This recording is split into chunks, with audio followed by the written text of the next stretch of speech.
bem-vindos a esta análise visual. Hoje, nós vamos focar em uma das engenharias mais complexas, vitais e de altíssimo risco do mundo moderno: os sistemas que mantêm as aeronaves seguras contra a sua maior ameaça operacional.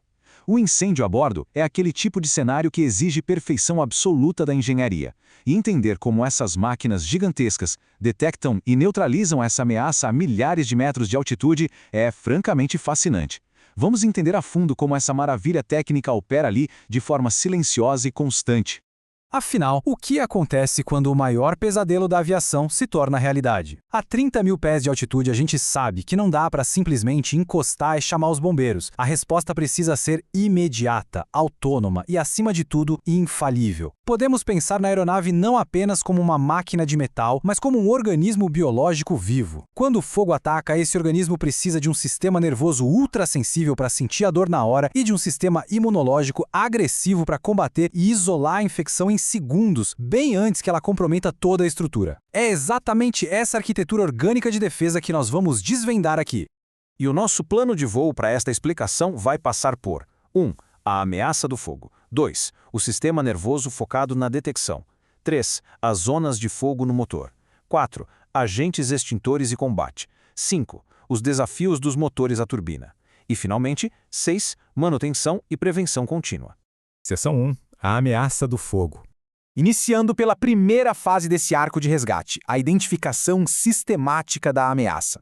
Bom, para combater um inimigo com eficácia, a gente precisa saber exatamente onde ele pode atacar, certo? A documentação técnica estabelece um conceito fundamental, que é a zona de fogo. E não estamos falando de qualquer espaço no avião. É uma região rigorosamente designada pelo fabricante que exige uma resistência térmica extrema. O detalhe importante aqui é que a proteção envolve um sistema fixo. Diferente daqueles extintores portáteis simples que a gente vê em corredores, um sistema fixo significa uma rede de defesa permanentemente instalada, integrada à estrutura do avião, projetada para agir de forma implacável e autônoma nas áreas mais críticas.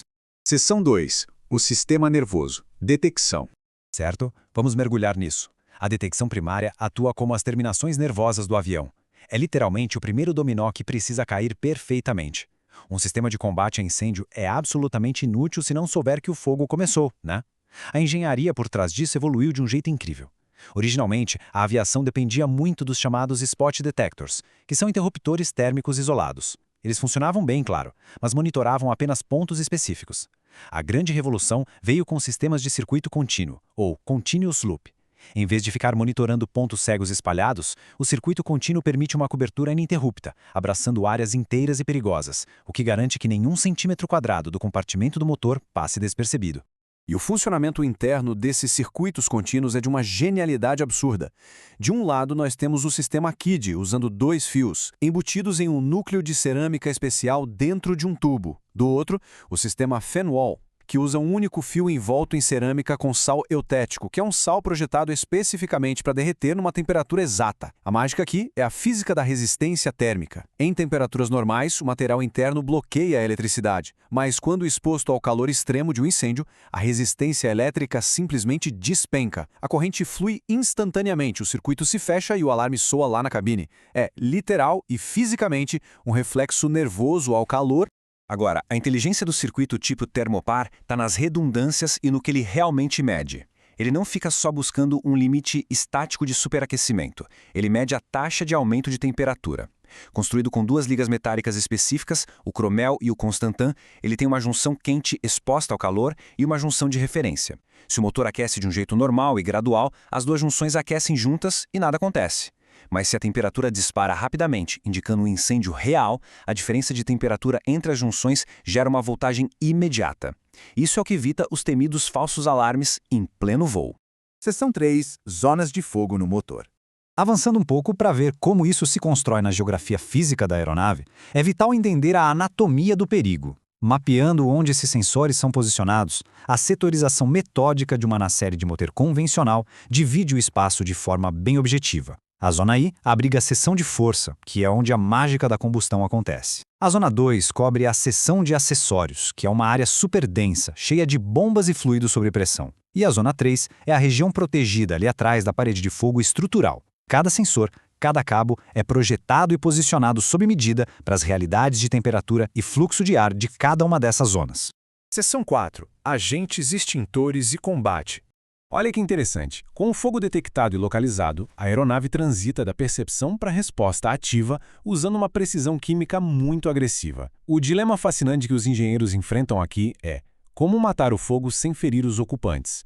É preciso um equilíbrio muito delicado entre a eficiência letal contra as chamas e a toxicidade humana. Compostos antigos como o brometo de metila eram eficientes, mas incrivelmente venenosos. O grande destaque histórico e técnico é o bromotrifluorometano, mais conhecido como Halon 13001. Ele não apenas ataca o fogo quimicamente, interferindo na combustão, mas pertence ao grupo 6 de toxicidade, ou seja, ele é seguro bastante para não causar danos letais rápidos nas concentrações usadas para extinguir o fogo. Um verdadeiro triunfo da química focada na segurança. E quando o alarme soa, a ação humana entra no processo através de uma sequência rigorosa, exata. Primeiro, identifica-se o motor afetado visualmente no painel. Segundo, puxa-se o temido punho em T, ou interruptor de fogo correspondente. Esse simples puxão aciona uma haste de alívio mecânica ou elétrica lá na válvula da garrafa extintora. Finalmente, o agente que fica armazenado sob uma pressão brutal na forma líquida é liberado, correndo pelas tubulações e se convertendo violentamente em gás ao entrar em contato com a atmosfera. E isso abafa instantaneamente o fogo. Para a gente ter uma dimensão física disso, a própria garrafa extintora de CO2 não é um cilindro comum. É um reservatório espesso, fortemente reforçado e fixado firmemente na estrutura da aeronave. Ele precisa suportar pressões altíssimas para garantir que, na hora que for exigido, a força de expulsão do agente seja massiva o suficiente para percorrer todas aquelas linhas complexas de distribuição que cruzam as asas e a fuselagem. Mas e para onde vai todo esse agente sob pressão? Ele viaja a uma velocidade impressionante diretamente para o coração da área afetada, saindo das garrafas na fuselagem, percorrendo as linhas de distribuição e chegando aos tubos perfurados estrategicamente moldados ao redor dos componentes do motor. É como um abraço químico. A névoa extintora cobre a área, remove o oxigênio e sufoca as chamas em questão de instantes. Seção 5. Desafios dos motores à turbina. A evolução da aviação trouxe os gigantescos motores à turbina, o que elevou exponencialmente os riscos e exigiu um salto na capacidade de resposta. Os problemas que causam incêndios nesses equipamentos são incrivelmente violentos. De um lado existem as falhas termodinâmicas. Um gelo na entrada de ar ou vazamentos podem desequilibrar a refrigeração, literalmente derretendo as palhetas da turbina. Do outro lado, tem o pesadelo das falhas mecânicas. O estilhaçamento de uma palheta girando a milhares de RPM age como estilhaços de granada que perfuram linhas de combustível ou cones de escapamento. Isso cria focos de ignição massivos no mesmo milissegundo em que liberam fluidos superinflamáveis. Então, o ponto crucial é como combater um incêndio em um túnel de vento supersônico e superaquecido. A resposta são os sistemas HRD, de alta razão de descarga. O fogo numa turbina simplesmente não permite tempo para abafamentos graduais. Os sistemas HRD usam tubos sem restrição nas saídas para despejar toda a carga de Halon 1211 ou 1301 em inacreditáveis 1 a 2 segundos. E tem mais, eles introduzem a redundância inteligente do tiro duplo através de alimentação cruzada. Isso permite que a tripulação dispare a garrafa do motor vizinho caso as chamas tentem se reativar. Seção 6. Manutenção e prevenção contínua. Toda essa automação brilhante e potência química nos leva a uma verdade incontestável. A máquina só salva vidas se o elemento humano fizer o seu trabalho no solo primeiro. Ao analisar o nível de fragilidade com que os mecânicos de aviação lidam diariamente, a gente percebe como isso é crítico. Os mecanismos internos, os contatos que fecham o circuito de alarme de um detector spot, por exemplo, são componentes de altíssima precisão. Se eles sofrerem batidas acidentais durante uma inspeção ou ficarem soltos vibrando com as frequências pesadas do motor, a integridade do sistema inteiro fica comprometida antes mesmo da aeronave decolar. Devido a essa sensibilidade toda, as inspeções visuais realizadas pelos mecânicos são verdadeiras varreduras cirúrgicas.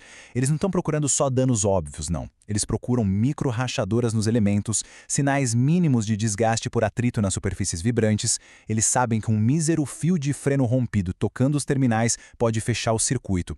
Uma única porca frouxa pode causar um falso alarme de incêndio no meio do oceano, o que forçaria a tripulação a desligar um motor perfeitamente saudável, transformando um errinho de manutenção numa emergência de voo de altíssimo risco.